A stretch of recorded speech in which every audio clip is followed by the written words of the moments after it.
Welcome to Sleepy Bees Lavender Farm. A couple of days ago we came down and did a check on this hive, or on both of our hives, and this hive we found was not queen right, meaning there was no queen left. 2 weeks ago when I was down here, there was eggs and larvae, and when we checked 2 days ago on Friday, there was no eggs or larvae to speak of at all. So basically what we're going to do today is we're going to make this hive into 2 hives, and we'll show you some queen cells, and the bees inside here are going to be split in half into the 2 different hives, and then the queens that they're going to make and rear are the ones that are going to take over and run each respective hive. So that's what we're going to be doing today. All right, so we're down to the 2 supers. We have a queen excluder on here because we just took off our honey medium right down here. The honey medium is what they would be filling up right now. If they had a queen in here, they'd be working hard to fill up that honey medium because everything else is all full down in here. What we're going to do today is we're going to take off this queen excluder. That's here so the queen doesn't get up into the top box, the medium here, and start laying eggs, because we just want this to be filled with honey, because that's what we would take.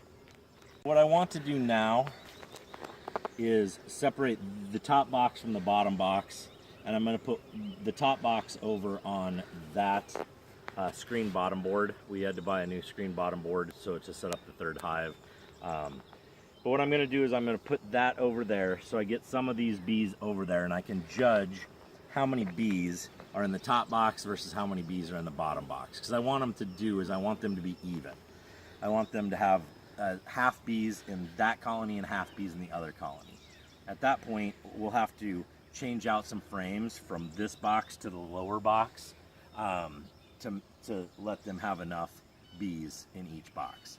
Also, what we're going to be doing is we're going to be looking for queen cells, and we'll show you some queen cells here later in the video. But those queen cells are going to hatch into queens, and we need each box to have at least 1, probably 2 or 3, so that the strongest queen survives, and then she can mate and take care of them. So as you can see, the bees are just very docile. Basically, there's no queen in here for them to defend. They don't know what to do. The queen emits pheromones, which guides them to kind of do what they do.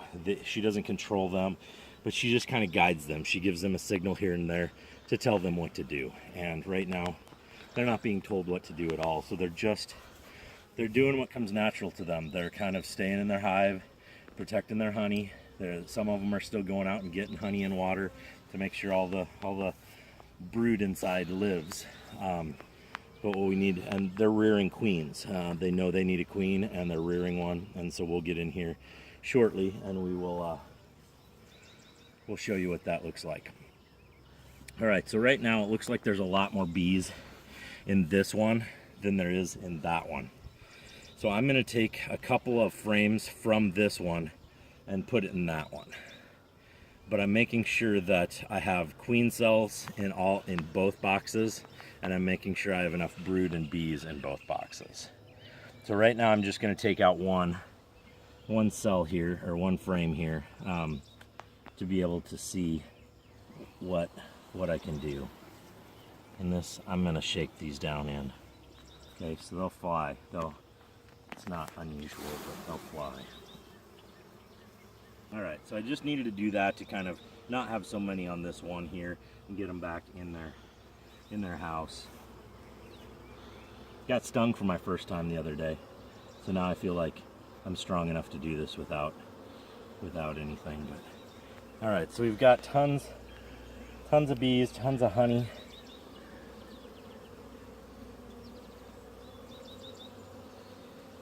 You can see that.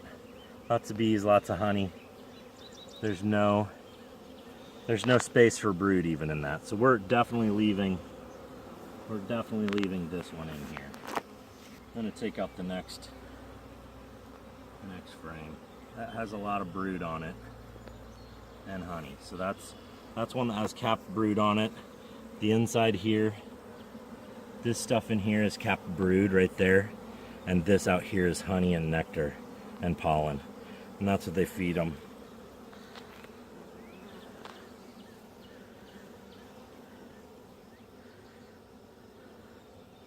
there's not a queen cell on this one that I can see.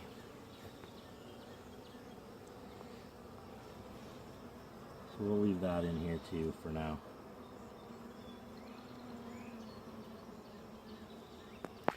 See how docile they get again?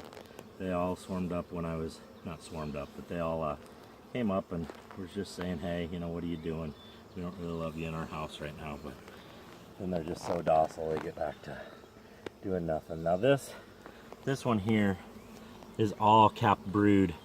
You can see it all in there. It's a darker color than this honey color over here. It's a real, this capped brood is a lot darker because there's actually bees, the color of bees inside there. The black heads and the eyes are at the top, and that's what makes it the dark color. But I don't see any queen cells on this one again, do you? Holiday? No. There's some drone over here. Oh, there's a queen cell. All right, right there, that peanut cell right there on the end, that's a queen cell. And she's getting ready to be born sometime within the next few days, so that's why we need to do this today. I don't really like disturbing them more than once in a thing, but we know the third frame in has a queen cell. See, this one's all, if you can see it, all the empty spots are all full of nectar, and they should be being full of eggs. They should be being recreating this brood over here, but there's no queen in here to do that. But there is a queen cell on the bottom down here, I think. If you can touch.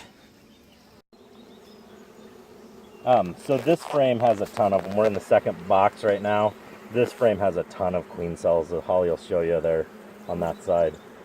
There's 4 or 5 on that side, and there's a couple on this side at the bottom too.